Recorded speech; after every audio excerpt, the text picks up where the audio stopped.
اعوذ باللہ من الشیطان الرجیم بسم اللہ الرحمن الرحیم الحمد للہ رب العالمین والصلاة والسلام علی اشرف الانبیاء والمرسلین اما بعد الحدیقۃ الاولیٰ فیما اردت تقدیمہ غرۃ النحو علم بقوانین الفاظ العرب من حیث الاعراب والبناء وفائدۃ الی آخرہ۔ ہماری بحث کل مقدمات کے حوالے سے بیان کیا تھا، خطبہ اور اس کے سلام و درود کے حوالے سے، اور اس کے بعد مصنف نے یہ بیان کیا کہ اس کتاب کے اندر بہت زیادہ فوائد عظیمہ پائے جاتے ہیں، اور ان سب کو بیان کرنے کے بعد مصنف نے کہا کہ میں نے اس کتاب کو اپنے بھائی کے لیے، خصوصاً عبد الصمد جو کہ بہت عزیز برادر تھے، اس کے بھائی تھے، اس کے لیے لکھے ہیں، تو ساتھ دعا کیے تھے کہ پروردگار اس کو فائدہ پہنچائے اور ہر اس مومن کو جو اس کا طالب ہے اس کو سمجھنا چاہتے ہیں۔ پھر آخر میں آ کر مصنف نے کہا تھا کہ یہ جو کتاب ہے مشتمل ہے 5 حدائق پر، تو یہ 5 حدیقہ سے مراد تقسیمات کہہ سکتے ہیں آپ، یا جو ہے اگر لفظی معنی کے مطابق چلا جائے تو 5 باغات ہیں۔ الحدیقۃ الاولیٰ پہلا باغ، الحدیقۃ الثانیہ دوسرا باغ، الحدیقۃ الثالثہ تیسرا باغ، الحدیقۃ الرابعہ چوتھا باغ، الحدیقۃ الخامسہ پانچواں باب اور آخری باب۔ اس اعتبار سے بھی آپ تقسیم کر سکتے ہیں، یا نہیں آپ آسان لفظوں میں اگر کہیں تو قسم اول، قسم ثانی، قسم ثالث، قسم رابع اور قسم خامس تقسیم بھی کہیں آپ کہہ سکتے ہیں، تو یہ آپ کی اپنی مرضی ہے۔ الحدیقۃ الاولیٰ پہلی قسم کا ہے یا پہلا باغ کہیں، آپ کی اپنی مرضی ہے۔ تو الحدیقہ مفرد ہے، الحدائق جمع ہے، باغات اور باغ۔ الحدیقۃ الاولیٰ پہلا جو باغ ہے، پہلی جو قسم ہے، فی ما اردت تقدیمہ، اس میں یہ کہنا چاہتے ہیں ہم کچھ چیزیں ہیں جو اس باغ میں، اس تقسیم میں ہم بیان کرنا چاہتے ہیں۔ یہ بار بار بیان کرنے کی ضرورت نہ ہو اس لیے یاد رکھیں، کیونکہ یہاں ہم ابھی ابتدائی درس سے اس کو سمجھانے کے لیے ہم پہلی قسم اور پہلا باغ کہہ رہے ہیں، بعد میں ہم یا تقسیم کریں گے یا باغات کے حساب سے چلے جائیں گے، تو یہ بات ذہن میں رکھیں۔ تو سب سے پہلا جو ہے یہاں پر مصنف جو ہے بات جو کرنا چاہتے ہیں وہ ایک غرے سے شروع کرتا ہے۔ غرۃن، یہ اس کو غرہ پڑھیں گے آپ۔ غرۃن کا معنی ہے الاول، پہلا۔ غرۃن یعنی جو چیز ہم اس حدیقہ میں بیان کرنا چاہتا ہے اس کی ابتدا یہ ہے، پہلی بات یہ ہے، آپ یوں کہیں، یعنی مثلا آپ کے پاس 5-6 باتیں کرنی ہے تو پہلی بات یہ ہے، تو آپ یہاں اس حدیقے میں چند بات کرنا چاہتے ہیں تو پہلی بات یہ ہے غرۃن اس کو۔ تو ویسے یہ یہاں پر جو استعمال ہوا ہے وہ ابتدا اولاً کے لیے ہوا ہے، لیکن اگر آپ دیکھنا چاہتے ہیں لغت کی کتابوں میں تو غرۃن کے 3 معنی بیان فرمائے ہیں۔ پہلی چیز جو پہلا معنی بیان کیا ہے وہ یہی ہے کہ ابتدا کو کہا جاتا ہے، الاول یعنی پہلی بات، پہلی چیز۔ دوسرا جو اس کا معنی علماء لغویین نے بیان کیا ہے وہ یہ کہ بیاض فی جبہۃ الفرس، گھوڑے کے پیشانی پر جو سفیدی ہو اس سفیدی کو بھی غرہ کہا جاتا ہے۔ دوسرا معنی یعنی کوئی بھی گھوڑا جس کے سامنے یعنی پیشانی پر سفیدی ہوتا ہے اکثر گھوڑوں کے، تو اس سفیدی کو غرہ کہا جاتا ہے، یہ دوسرا معنی ہے۔ تیسرا معنی جو ہے چاند کی پہلی تاریخ میں جو چاند نظر آتا ہے مکمل طور پر ایک صفر کی شکل میں، بالکل چھوٹے جو انداز میں جسامت کے ساتھ، اس کو بھی غرہ کہا جاتا ہے۔ اسی لیے غرۃ الشہر الفلانی، غرۃ الشہر القضا یعنی فلان مہینے کی ابتدا، تو غرہ جو ہے ابتدائے مہینے کو بھی، مہینے کے پہلی تاریخ کو بھی غرہ کہا جاتا ہے۔ غرۃ الرجب الاصب یعنی رجب کی پہلی تاریخ، غرۃ الجماد الثانی مثلا جماد الثانی کی پہلی تاریخ، غرۃ الرمضان المبارک یعنی رمضان المبارک کی پہلی تاریخ، اس طریقے سے آپ کہہ سکتے ہیں۔ اور چوتھا جو ہے اگر آپ کریں تو وہی پہلے معنی میں آ جاتے ہیں، لیکن ہر چیز کی ابتدا کو، جہاں کہیں سے بھی کسی بھی چیز کی ابتدا آپ نے کرنی ہو تو وہاں پر آپ غرے کو استعمال کر سکتے ہیں، یعنی کسی بھی چیز کی ابتدا۔ یہ جو ہے غرے کی تفسیر ہے، تو یہاں پر الاول مراد ہے۔ پھر یہاں پر فرماتے ہیں جو پہلی چیز ہم آپ کو اس حدیقے میں بیان کرنا چاہتے ہیں وہ فرماتے ہیں نحو ایک ایسا علم ہے الفاظ عرب کے قاعدے اور دستور کے مطابق، یعنی الفاظ عرب کے لیے جو قانون ہے اس کا نام نحو ہے، آپ یوں کہیں، یعنی الفاظ عرب جو ہے ہزاروں ہیں، لاکھوں ہیں، کروڑوں ہیں، سینکڑوں ہیں، بہت زیادہ ہے، اس کے لیے اگر کوئی قاعدہ ہے تو اس قاعدے کا نام نحو کہا جاتا ہے، یہ ہم آپ کو بتانا چاہتے ہیں، یہ ہے۔ تو یہ جو اس قاعدے میں یہ ہوگا کہ یہ الفاظ معرب ہے یا مبنی ہے، اس کو بیان کرنا ہے۔ معرب سے مراد جس کا حرف اخیر جو ہے عامل کے داخل ہونے سے تغییر و تبدیل ہوتا ہو، اس کو معرب کہا جاتا ہے، متمکن جسے کہا گیا تھا ہدایہ اور عوامل میں۔ بنا اس لفظ کو کہا جاتا ہے جو عدم التغیر ہو، اس میں جو بھی عامل داخل ہو جائیں، لاکھ عوامل اس کے اندر موجود ہو لیکن وہ تغییر اور تبدیل کی طرف نہیں جاتا۔ یہ ایک ہو گئی بات۔ دوسری بات یہاں پر کہنا چاہتے ہیں کہ فائدہ، علم نحو کا فائدہ یہ کیا ہے؟ فرماتے ہیں علم نحو کا فائدہ کہ آپ کی زبان کلام کرنے سے غلط بات نہ کرے، یعنی غلط باتیں کرنے سے، یعنی غلط بولنے سے روکنے کا نام، روکنے کا جو فائدہ ہے وہ علم نحو کے اندر موجود ہے۔ یعنی کوئی انسان جب بات کرتا ہے تو اس کے اندر بہت زیادہ غلطیاں ہو جاتی ہیں، فاعل کو مفعول پڑھنا، مفعول کو فاعل پڑھنا، مضاف الیہ کو حذف کرنا رکھنا، یہ سب جو ہے ممکن ہے کسی کلام میں خطاً ہو جائے، لیکن نحو کو پڑھنے کا فائدہ یہ ہوگا کہ آپ کی زبان ان خطاؤں سے، ان مشکلات سے دور رہے گا، وہ بچ کے رہے گا، وہ ایسی خطا نہیں کریں گے۔ زبان کو خطائے لفظی سے بچانے کا نام اور فائدہ جو ہے علم نحو ہے۔ یہ ہو گیا نحو، علم نحو کے فائدے کے حوالے سے۔ پھر فرماتے ہیں اس علم نحو کا موضوع کیا ہے؟ فرماتے ہیں علم نحو کا موضوع ہے کلمہ اور کلام۔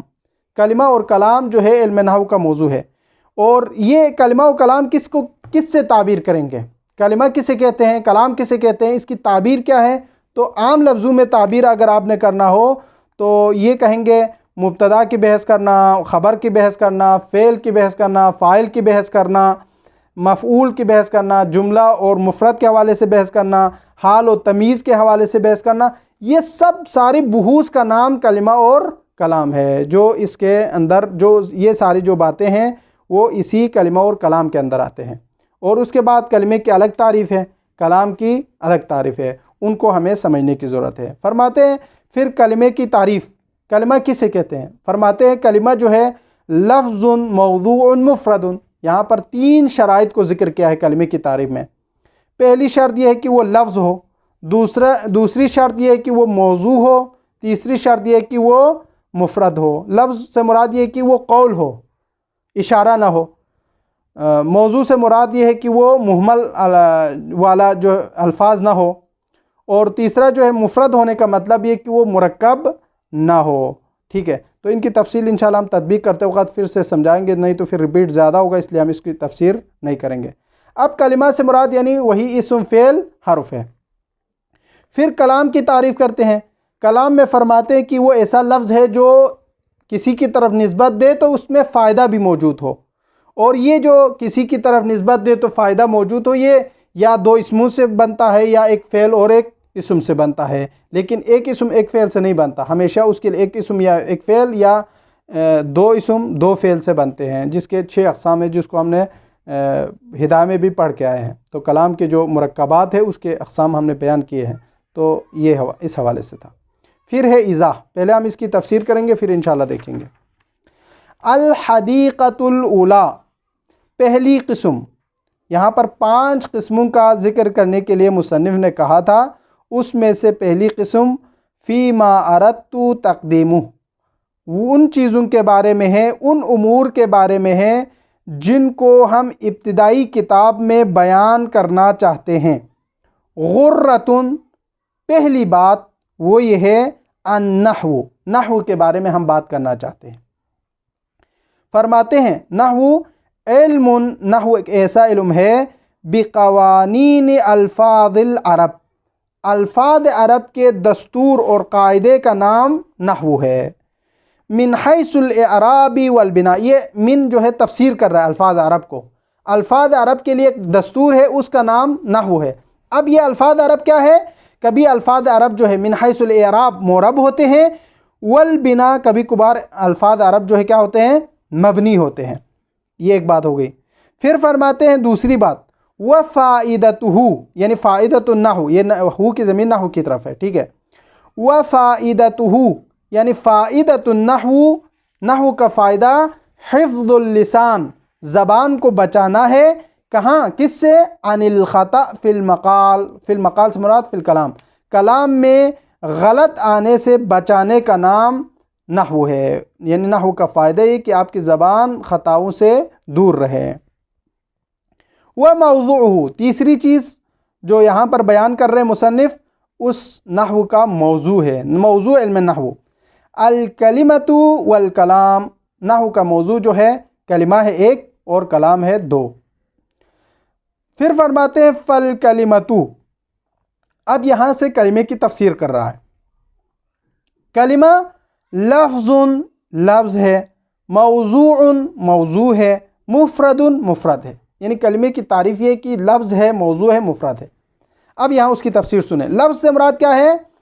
لفظ سے مراد یہاں پر یہ بیان کر رہے ہیں کہ هو ما كان اداء حروفه خارجا عن الفم، یعنی جب کوئی انسان کوئی بولتا ہے تو اس کے الفاظ زبان سے، یعنی اس کے منہ سے باہر نکلے۔ مثلا میں ابھی کہوں گا زید، تو یہ زید جو ہے میں لفظ بول رہا ہوں، زبان سے بول رہا ہوں، تو یہ جو ہے کلمہ ہوگا ایک۔ اب یہاں پر کوئی زید، آپ مثلا کہیں کہ مثلا زید فلان جگہ پر موجود ہے، بیٹھے ہوئے ہیں، تو مثلا میں کہتا ہوں، آپ نے کہا زید کہاں؟ میں نے نہیں کہا کہ زید یہ ہے، بلکہ میں نے اس کی طرف اشارہ کیا کہ زید فلان آدمی ہے، تو اس وقت یہ کیا ہوگا؟ پھر یہ کلمہ نہیں ہوگا۔ کلمہ میں پہلی شرط یہ کہ وہ زبان سے بولیں، یہ نہیں کہ اشارہ کریں کسی کی طرف۔ زید جو ہے اگر آپ نے زید بولنا ہے تو زید بولیں، نہ کہ اس کی طرف اشارہ کریں۔ یہ ایک لفظ سے مراد یعنی خروج الحروف من فمہ، اپنے منہ سے بولنا، یہ شرط ہے، یہ ہے جس کو کتاب القطر النداء میں ابن ہشام انصاری نے قول سے تعبیر کیا ہے۔ مثلا الکلمۃ قول مفرد کہا ہے، تو قول یعنی لفظ سے مراد یہاں پر قول ہے۔ اب یہ لفظ کہنے میں بھی بہت سارے مشکلات ہیں، قولون کہنے میں بھی بہت سارے مشکلات ہیں۔ یہ مشکلات آپ تب رفع کر سکیں گے جب آپ بڑی کتابیں پڑھیں گے۔ تو یہاں مصنف نے یہاں پر جو تعبیر کیا ہے لفظ کلمے کی تعریف کرتے ہوئے لفظن کہا ہے، ٹھیک ہے۔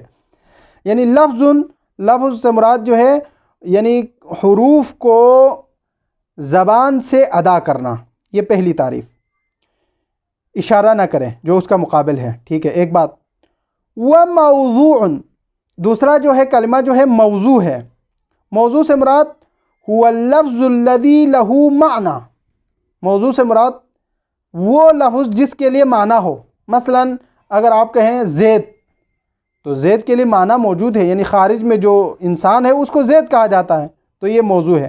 مہمل جس کا مقابل ہے، یعنی مہمل وہ لفظ جس کے لیے معنی نہ ہو۔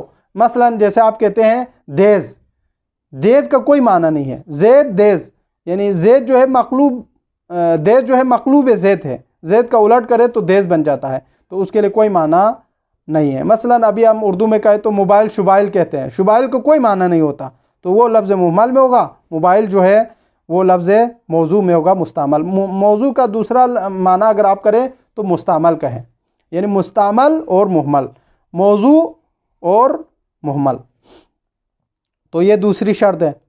تیسری شرط مفرد، کلمہ جو ہے مفرد ہو۔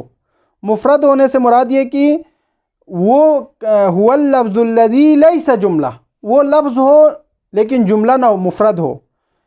مثلا جو ہے زید قائم، اس طریقے سے نہ ہو، وہ کیوں؟ اس لیے چونکہ وہ جملہ ہے، بلکہ مفرد ہونا چاہیے، مفرد سے مراد زید ہو، مثلا فقط زید۔ تو یہاں سے مطلب یہ ہو گیا کہ کلمے کی تعریف لفظ ہونا چاہیے، موضوع ہونا چاہیے، مفرد ہونا چاہیے۔ اب میں کہوں زید، تو یہ زید جب میں نے بولا ہے تو پھر یہ لفظ کیا ہوگا؟ پہلی شرط بھی اس کے اندر موجود ہے چونکہ میں نے زبان سے بولا ہے، ایک۔ دوسری شرط بھی اس کے اندر موجود ہے، موضوع ہے، مستعمل ہے زید، چونکہ اس کے لیے معنی موجود ہے خارج میں، مفرد بھی ہے چونکہ یہ جملہ نہیں قائمن میں نے نہیں پڑھا ہے، تو یہ ہوگا کلمہ۔ لیکن اگر کوئی کہے دیز تو پھر یہ کیا ہوگا؟ یہ کلمہ نہیں ہوا، کیوں؟ چونکہ وہ مہمل ہے۔ اگر میں زید کی طرف اشارہ کر کے کہوں کہ فلان زید ہے تو پھر وہ بھی کلمہ نہیں ہوگا، کیوں نہیں ہوگا؟ چونکہ وہ آپ نے پڑھا نہیں ہے بلکہ آپ نے اس کی طرف اشارہ کیا ہے۔ اور اگر کہوں زید قائم تو یہ بھی کلمہ نہیں ہوگا، کیوں؟ چونکہ وہ جملہ ہے، ٹھیک ہے؟ تو یہ اس کی تفسیر ہو گئی۔ یہ بہت دقیق الفاظ ہے، اکثر کو یہ سمجھ نہیں آتی، اس لیے اس کو دقت سے پڑھنے کی ضرورت ہے۔ وہیہ، یہ جو کلمہ ہے زید، وہیہ یہ جو کلمہ ہے اسم و فعل و حرف، یہ 3 اقسام پر مشتمل ہے کلمہ۔ اسم، فعل، حرف۔ اسم جیسے زید، فعل جیسے ضربہ، حرف جیسے من، با، ان، علا، یہ سب حروف ہے، ٹھیک ہے؟ یہ پہلی بات۔ دوسری بات والکلام، کلام کے بارے میں ہے۔ کلام کسے کہتے ہیں؟ کلام کی تعریف کیا ہے؟ فرماتے ہیں کلام لفظ مفید بالاسناد، ایسا لفظ ہے جو فائدہ پہنچائے نسبت کے ساتھ، یعنی ایسا لفظ جو کسی اور چیز کی طرف نسبت دے دے تو اس سے فائدہ حاصل کر سکے، اس کو کہتے ہیں کلام، ٹھیک ہے؟ مثلا یہاں پر ضرب زید، ٹھیک ہے؟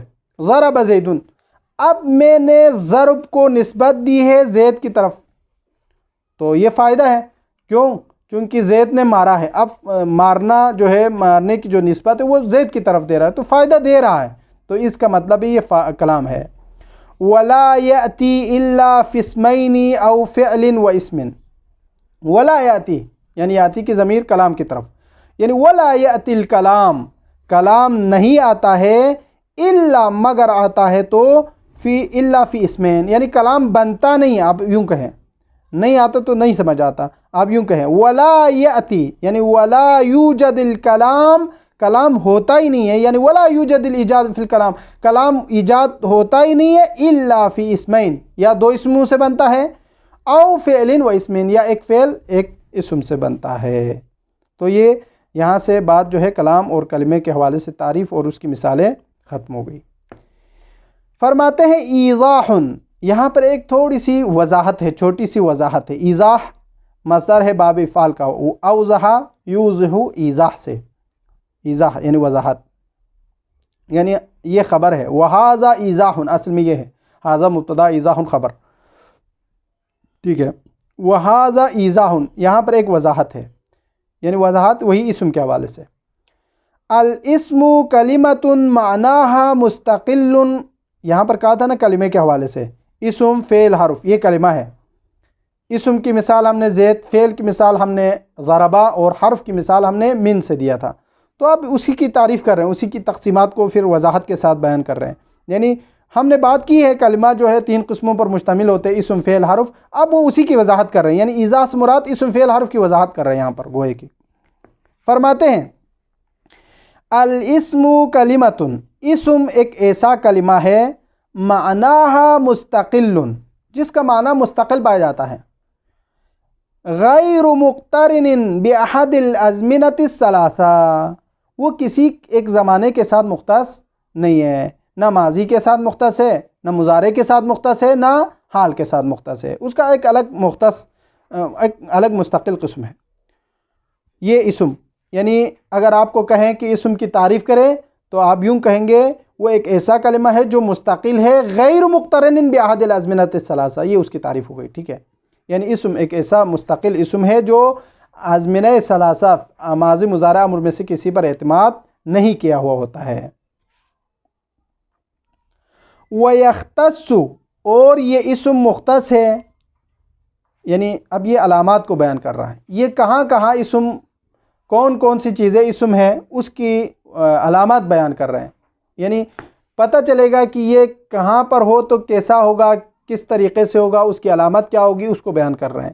وَيَخْتَصُّ یعنی اسم مختص ہے، بالجر، جر کے ساتھ، یعنی جر آتے ہیں تو پتہ چلے گا کہ یہ اسم ہے، مثلا مررتو بزیدن، میں زید سے گزرا.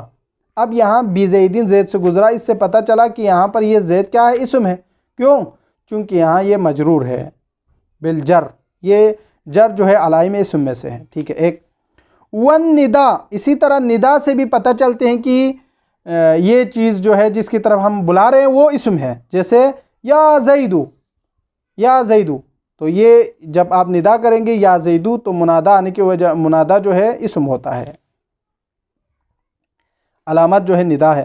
واللام، اور الف لام آ جائے کسی چیز میں تو اس سے بھی پتہ چلے گا کہ یہ اسم ہے. جیسے الرجل، رجل میں اگر الف لام آئے تو یہ اسم ہوگا الرجل، یعنی مختص خاص ایک آدمی جس کی طرف اشارہ کر رہا ہے. اور اسی طرح فرماتے ہیں والتنوین، تنوین بھی جو ہے علامات اسم میں سے ہیں. جیسے زیدن، زیدن اس میں تنوین آیا تو اس پتہ چلا کہ یہ اسم ہے. والتثنیۃ، اسی طرح تثنیہ بھی علائم اسم میں سے ہیں. زیدانی، والجمع اسی طرح زیدونا، یہ سب جو ہے تثنیہ، جمع، تنوین، لام، ندا، جر، یہ سب علائم اسم میں سے ہیں. ان کے آنے سے ہمیں پتہ چلے گا کسی لفظ کے ساتھ جر ہو یا ندا واقع ہو رہا ہو یا لام آ جائے یا تنوین ہو یا تثنیہ ہو یا جمع ہو، اس سے پتہ چلے گا کہ یہ اسم ہے. اور اس کی جو تعریف ہم نے بیان کیا وہ یہی ہے کہ وہ جو ہے احد ازمنہ ثلاثہ کے ساتھ مقترن نہیں ہوتا ہے، وہ اپنا ایک مستقل حیثیت اور مقام رکھتا ہے. فعل کے خلاف، چونکہ فعل جو ہے وہ مقترن ہوتے ہیں. ایک دوسری بات یہ کہ وہ تثنیہ اور جمع نہیں ہوتا، فعل جو ہے تثنیہ جمع نہیں ہوتا. اگر کوئی کہے پھر ضربا ضربا ضربو تو وہاں پر جمع تثنیہ ہے فعل، تو ہم یہاں پر یہ کہیں گے کہ بھئی وہ جو فعل مراد ہے وہ فعل نہیں ہے، وہ فاعل دو ہے. مثلا ضربا کہے تو فاعل دو ہے، نہ کہ فعل تثنیہ جمع ہوتا ہے. تثنیہ جمع علائم اسم میں سے ہیں. یہاں کوئی اشکال کر سکتے ہیں، چونکہ یہاں اشکال موجود ہے کتابوں کے اندر کہ مثلا فعل تثنیہ جمع نہیں ہوتا، اسم تثنیہ جمع ہوتا ہے. تو کوئی سوال کرتا ہے ضربا ضربا ضربو، تو ضربو ضربا یہ تو تثنیہ جمع ہے فعل. تو آپ یوں کہیں گے بھئی یہاں پر فعل تثنیہ جمع نہیں ہے بلکہ فاعل یہاں پر 2 اور 3 ہونے پر ہے. ٹھیک ہے. یہ پہلی چیز ختم ہو گئی. والفعل، دوسری چیز جو یہاں پر وضاحت کر رہے ہیں، فعل کی وضاحت کر رہا ہے، وہ یہ کہ والفعل کلمۃ، فعل ایک ایسا کلمہ ہے معناہا جس کا معنی مستقل ہے، مقترن باحدہا، اور یہ مقترن ہے باحدہا یعنی احد الازمنۃ الثلاثہ، ماضی مضارع امر، یعنی احد ازمنہ 3 زمانے ہیں اس میں سے ایک کے ساتھ ضرور بضرور کیا ہوتا ہے؟ مقترن ہوتا ہے.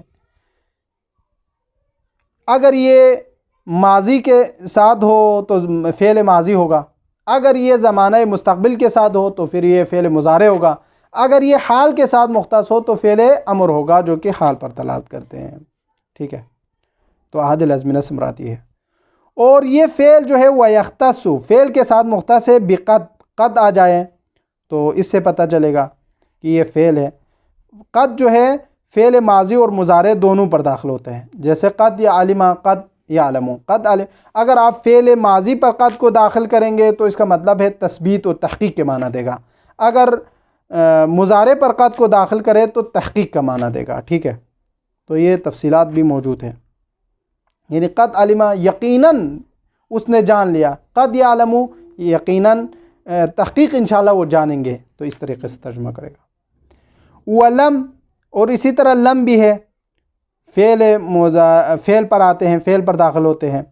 وتاء التانیث، تاء تانیث کا داخل ہونا یہ بھی ہے.